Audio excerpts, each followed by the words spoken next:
All right, we're back out at the range, and the awesome thing is everybody's hunting right now and there's no one out here. I got it all to myself. It's fan-frickin-tastic. So today we're going to take a look at a few things. We've got the Ruger Security 6 right here with a 4-inch barrel, 357 Magnum, which means it also will shoot 38 Special. They are the exact same caliber of projectile. And then we've got the little 38 snub nose. Now the first test we're going to do today, we've got a couple pumpkins. You will notice that this pumpkin right here got dropped on the garage floor and it cracked. And so we're going to use that one with a 38. We're going to use this one with a 357. Pumpkins are almost an exact duplicate for the human body. And so I like to use those as my test media. Actually, what's a little bit better is boxes of cereal, but I don't have any of those in bulk right now.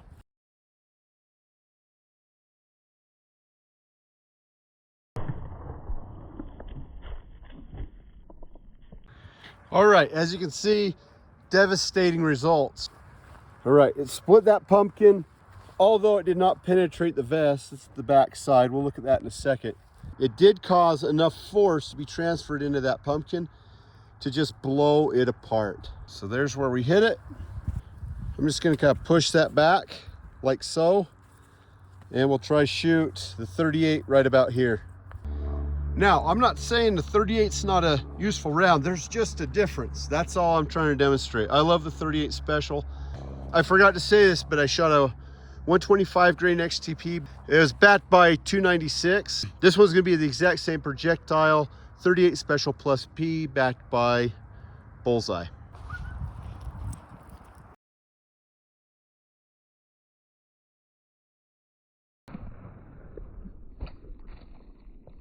It's still really not too shabby. You can see that it's still penetrating in, still doing some damage. And we just got it in pieces now, but you can already see that the radius of damage on this 357 piece, just a lot more than on this 38 Special. Here I hit about an inch right of where I was aiming, but it still stopped it, but you can just see just not as much damage. This bullet right here from the 357 is really kind of trapped. It hit so hard it's kind of intermeshed into the Kevlar fabric. Right here, this bullet bounced off. It's loose. It's right there, and it's hanging out in there. I think I'm gonna leave this. I still got this one little teeny pumpkin, and I want to shoot it with something special. So right here we've got an XTP 158 grain. But this is made for hunting, so it has a little bit smaller cavity than the standard XTP.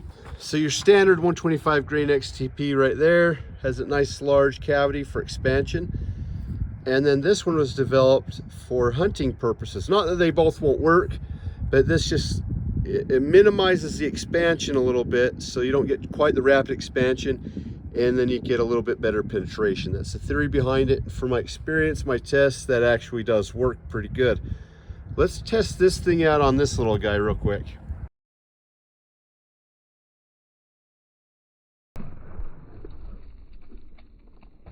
I would call that quite effective. So that little pumpkin, it just disintegrated. Look at that. You know, all I can say, that thing works. So let's dig into this. All right, so I hit about ½ an inch off of where I was aiming. Okay, on both of these, you can see that bullet. These are the two 357, right where that hole is. Where that hole is, that bullet has fallen loose. Oh crap, I just cut the Kevlar. So Kevlar itself isn't necessarily cut proof. It's very bullet resistant, but not necessarily knife proof. All right, so there's out of the 38 Special. You see where that hit this vest. It hit with enough impact to deform the head.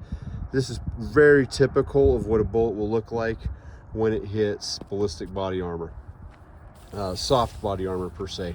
Now if this was a hardened body armor, you're going to get a whole different result. All right, 124.5 it kind of scratched the surface, that first layer. This is where I cut it, but it didn't even penetrate that first layer of Kevlar.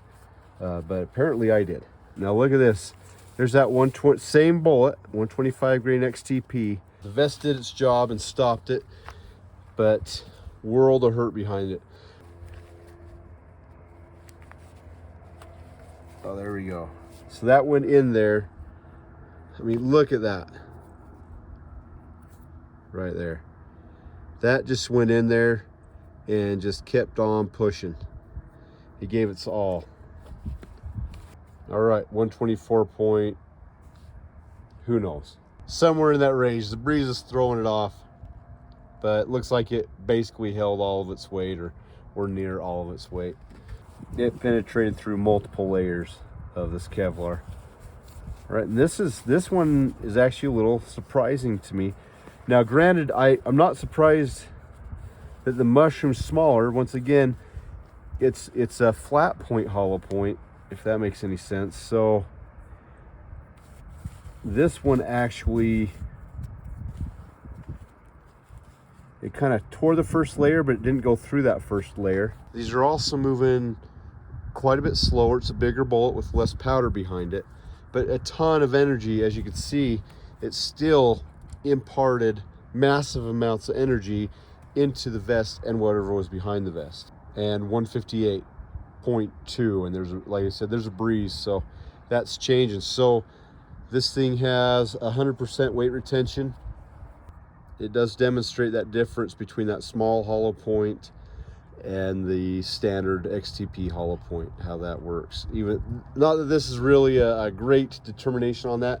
I'm about 6 feet behind my chronograph. I'm going to check the velocity first with these loads right here. 38 Special Plus P, 125 grain FTX out of the Smith & Wesson 638.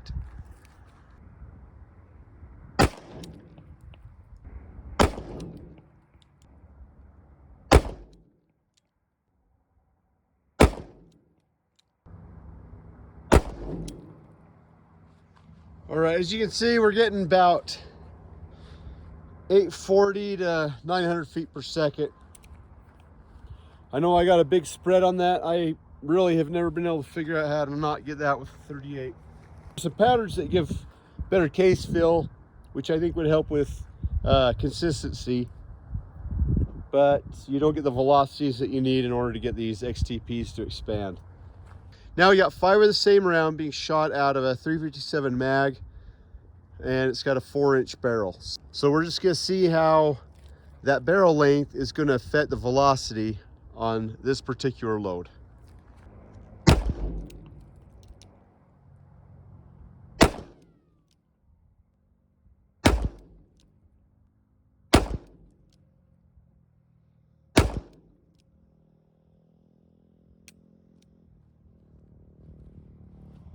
That was pretty dramatic right there. In pistols, that is huge. Crap.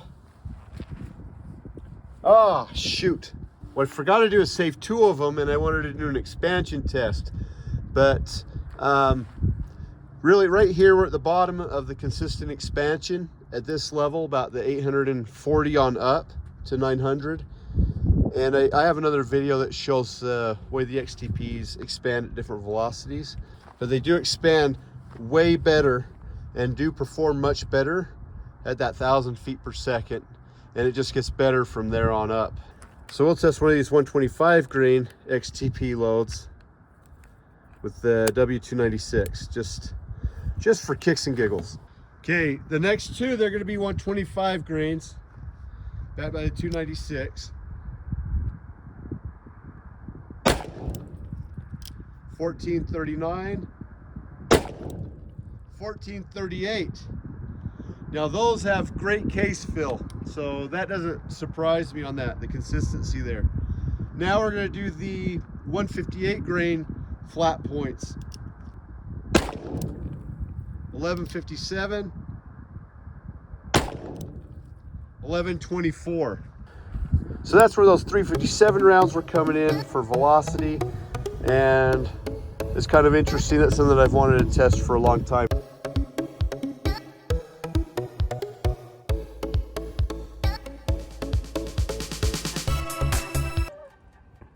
play another game of Will the Chickens Eat It?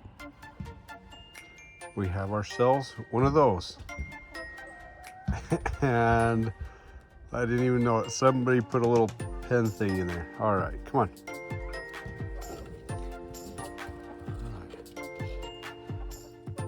All right, I think he has an idea of what's about to happen to him. Oh, look at these ladies. They are getting hungry. What's that interval? Nice tattoo. Thanks.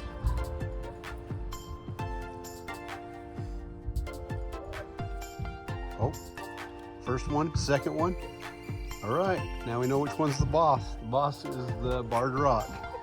Oh, that's my sweet bird. Oh, This one's so nice. she is so nice. Don't ruffle your feathers, lady. Hey, it's okay. It's okay. Oh, her feathers are so soft. Hey, baby. Oh, yeah? You haven't got the eggs for a little while, have you? I just didn't get them yesterday. Yeah. Either way.